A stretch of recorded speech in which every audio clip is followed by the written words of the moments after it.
Hello everyone, मैं हूं हर्ष। कैसे हैं आप सब? आई थिंक बहुत ही अच्छे होंगे। दोस्तों, आप में से काफ़ी लोगों के कमेंट आ रहे थे कि सर सीयूईटी का एग्ज़ाम के बारे में बता दीजिए कि हम नीट का एग्ज़ाम भी दे रहे हैं और नीट के साथ हम कौन से और एग्ज़ाम दे सकते हैं, और या फिर हमें सीयूईटी के एग्ज़ाम के बारे में बता दीजिए कि सीयूईटी का एग्ज़ाम क्या है और इससे किस कोर्स में एडमिशन मिलता है। तो आज की ये वीडियो मेनली यही होगी कि अगर आप नीट का एग्ज़ाम भी दे रहे हैं तो भी आप सीयूईटी का एप्लीकेशन फॉर्म फिल कर दीजिए, क्योंकि सीयूईटी के लिए भी उसमें भी आपको बहुत ज़्यादा बेनिफिट होगा सीयूईटी का एग्ज़ाम देने से। तो यही देखते हैं कि क्या क्या फ़ायदा होता है और किस किन किन को ये सीयूईटी का एग्ज़ाम देना चाहिए। तो सबसे पहले देखते हैं, यहाँ पर देखिए क्या लिखा है। सीयूईटी क्या है? तो सीयूईटी आपको जैसे पता है तो टेंथ के मतलब कि ट्वेल्थ के बोर्ड के एग्ज़ाम के बाद ही सीयूईटी का एग्ज़ाम देते हैं, मतलब ट्वेल्थ क्लास के बाद ही सीयूईटी का एग्ज़ाम दिया जाता है। अब सीयूईटी का एग्ज़ाम किस किस चीज़ के लिए दिया जाता है? तो सीयूईटी का एक जो एग्ज़ाम है, ये सीयूईटी क्या है, कॉमन यूनिवर्सिटी एंट्रेंस टेस्ट है। मतलब जितनी भी यूनिवर्सिटियाँ, देखो 260 प्लस यूनिवर्सिटी हैं, तो उनमें एडमिशन के लिए, पूरे इंडिया में उनमें एडमिशन के लिए अब से एक कॉमन टेस्ट हो गया है सीयूईटी।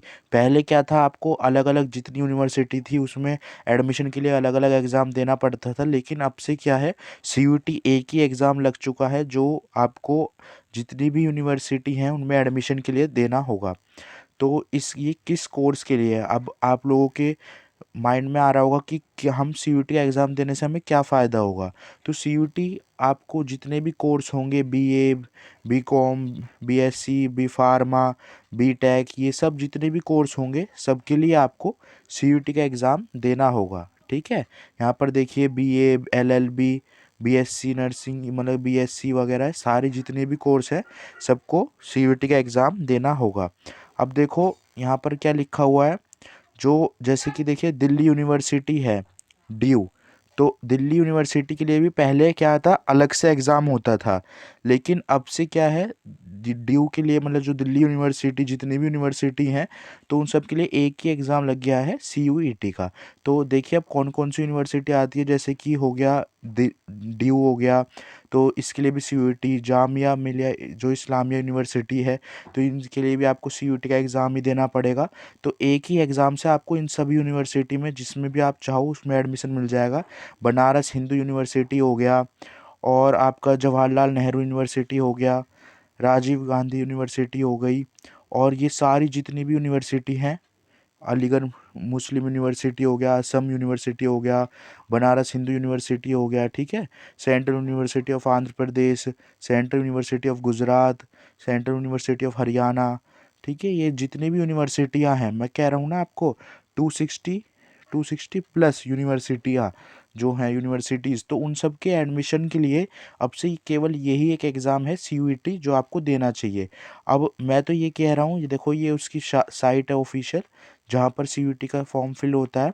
तो अब मैं तो आपको यही बोल रहा हूँ, अगर आप नीट का फॉर्म भी फिल कर रहे हो तो उसके साथ अगर आप बैकअप के लिए एक तरीके से तो सीयूईटी का एग्ज़ाम भी दे सकते हैं। तो ये, क्योंकि देखो कोर्स तो आपको सब जगह सेम ही होगा, 11 और 12 दोनों क्लास का सेम ही कोर्स होता है। तो 11 ट्वेल्थ का ही उस सीयूईटी में भी आएगा और 11 ट्वेल्थ का ही आपका जो नीट है उसमें भी आएगा। तो आपको नीट के साथ साथ भी सीयूईटी का एग्ज़ाम देना चाहिए।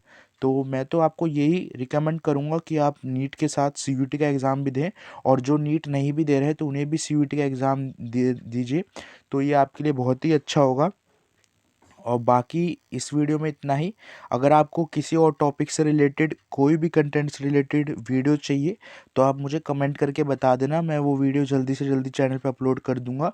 और बाकी सारी नीट की अपडेट और सीयूईटी के जितने भी एग्ज़ाम होते हैं सबकी अपडेट सबसे पहले लेने के लिए मेरे चैनल को सब्सक्राइब कर लेना। और अगर ये वीडियो अच्छी लगी तो इस वीडियो को लाइक कर देना। Thank you everyone.